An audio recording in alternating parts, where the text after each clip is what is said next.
Like if you was looking for something shorter, sorry, I don't know if y'all could have heard that, but yeah, if you're ever looking for something shorter, shorter, quicker, and cheaper. This could be taken in so many ways.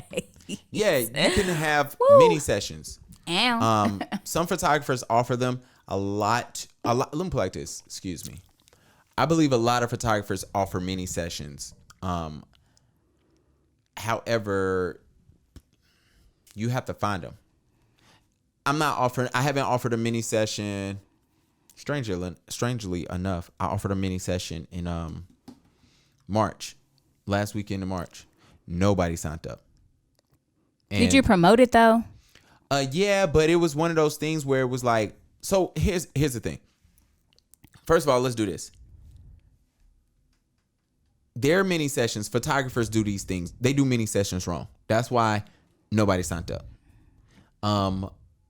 And I believe it's something important for those who do not know, or if you're listening and you're not really a photographer, let me go ahead and break down to y'all what a mini session is. A mini session is, let me give you my personal example. Right now I offer a one outdoor session, 5 pictures, one outfit, outdoors, 5 pictures, and it's $200 and it lasts around like 30 minutes.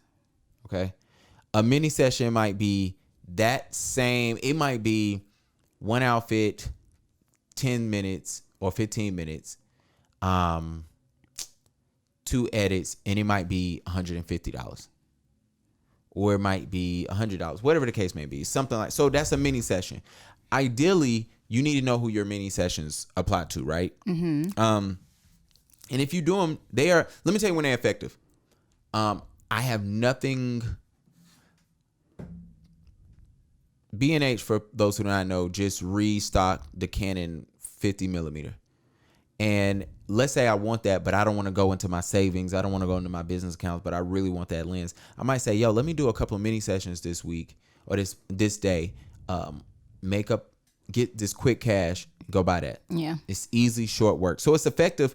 You know, when you do it right, it is effective when you need something, or you might say, hey, I'm going on vacation. For those who don't know, Key going on vacation. So yeah, if y'all see shout her, out to me. That's why my eyebrows are a little thicker now. I got my eyebrows tinted by my girl Tink, and I got a vacation. Disgusting. Got my nails done today. Hopefully I don't see your coochie on her Instagram. But let's get back to this. Put your pussy on live. Boosie is a trip. But if it can be effective, it's just like, hey, I'm going on vacation. I want to buy some, I want to have some extra cash. So it is multiple, it's good times. It's also effective when you do it, when you have the time. We will get to kind of that. So I know I just said people offer mini sessions, but a lot of photographers do them wrong. And what I mean by that is, if I'm busy during the summer, let's say I'm a graduation photographer and I know I'm usually busy from March to June. Mm-hmm. I don't need to pick a summer and say, pick a weekend and say, it's a Saturday, I'm going to do a mini session in the middle of this just because I have nothing that day. Yeah. If you know, you don't cram it in when you're busy. It's virtually pointless. Because you're going to be doing more work technically, but you're going to be doing less money. You're doing more work. You might make more money because you're going to cram more in. So for instance, if I say, hey, I'm doing mini sessions, 15 minutes for 150, but typically I usually charge 30 minutes, 200. I can make 300 now in 30. You know what I'm saying? If you do the math right. He was a math major, so she would be able to tell me if my math was wrong. Another way photographers do mini sessions completely wrong. They don't explain what the hell is going on. So for instance, I'm doing a mini session. My mini session is one person. It's only for 15 minutes. It's no outfit changes. Some photographers just say, hey, buy a 15-minute slot. Come on, come all. And then they want to know why bride and groom is rolling up. You know what I'm saying? And I've seen photographers do this, like, hey, I did a mini session and a company came and they had 8 employees and they tried to just shove them all in within the 20-minute slot that I had or the 30-minute slot I had to get headshots. And I was just like, wait a minute, I didn't agree to this. Sometimes you have to be very, very, very clear on what you're doing and what will and won't happen during your mini session. Sorry if I'm slouching. I hope y'all see my Kobe's right here. My wife got me these.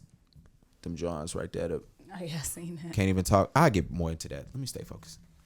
Squirrel.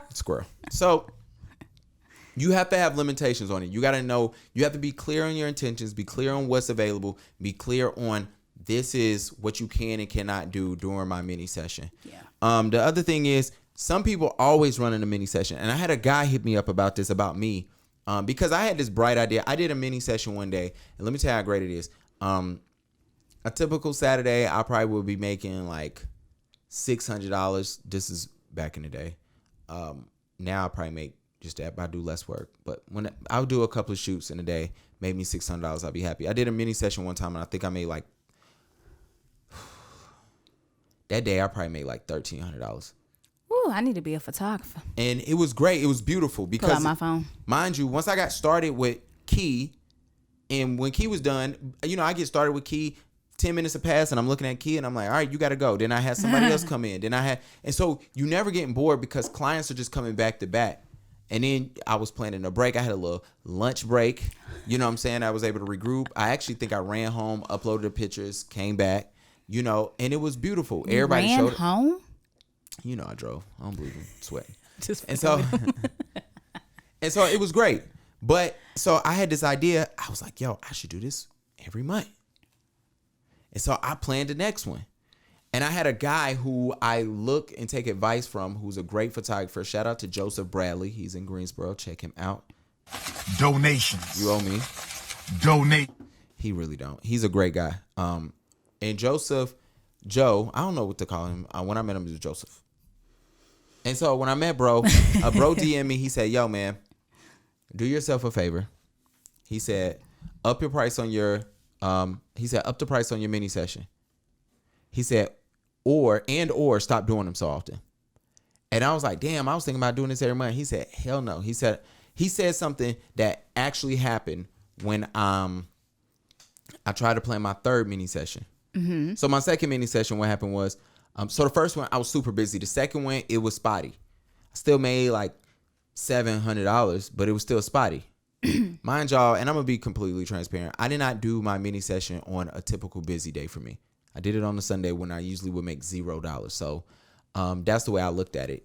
So for me, it was all just extra money. And so when I was talking to, what happened on the second one was half the people showed up. So I made like $700-$800. I was cool. I was still extra money. I had to be quick because I had to get people back their pictures and stuff. So then what I noticed was some people that didn't show up for the second one, they were like, oh, I want to be on the third one. Then I started noticing people started DMing me, asking me when is the next one. I was like, oh, don't worry about it. Just book me. You know, you can get a longer shoot with another outfit, blah, blah, blah, whatever the case was, whatever my pricing was then. People was like, nah, I'm good. I just wait for the mini. Then people start dropping off. So when you become too consistent in doing mini sessions, you actually can lower your brand. Mm-hmm. And people just say, yo, it's like this. Sometimes we go to Michael's, right? For those that I know, if you're not from here, Michael's is a craft store. Don't it piss you off when you go on Michael's and the sale is not happening? You like, hold on, bro. Y'all always running some shit 40% off. The sale is not happening. Yeah, and that is true. I was looking for lanterns for Megan's engagement party. It was after that, and them shits was not on sale no more. Yeah, and then, but the funny part about Michael's is you can go 2 days later and everything will be back on sale. And you know the funny thing, oh, never mind, I don't want them to hear this and stop it. I'll say it. Fuck it. We ain't that big yet. We getting there. Nothing is funny when you go to Hobby Lobby or Michael's and they be like, hey, I wouldn't buy this because it's going to be on sale in 2 days. The people that work there tell you. It is funny when you go there. So you can be consistent. Don't be too consistent on this. You should make your mini session just seem random as hell. Hey, y'all, I'm just letting y'all know I'm running a mini session. It's actually going to happen in 1 week. Sign up here, whatever. So yeah. Is there ways to make your mini sessions better? I guess to help photographers, because this is a photography podcast. Catered to black and brown. Go ahead. Oh. Catered to black and brown people, photographers. Some. I didn't come up with that. Yeah. Shout out to our white listeners and our white photographers. Y'all cool, man. Y'all cool. Let me just lick a shot for y'all. I'ma shoot you. Please don't. This is my gun, so it ain't real.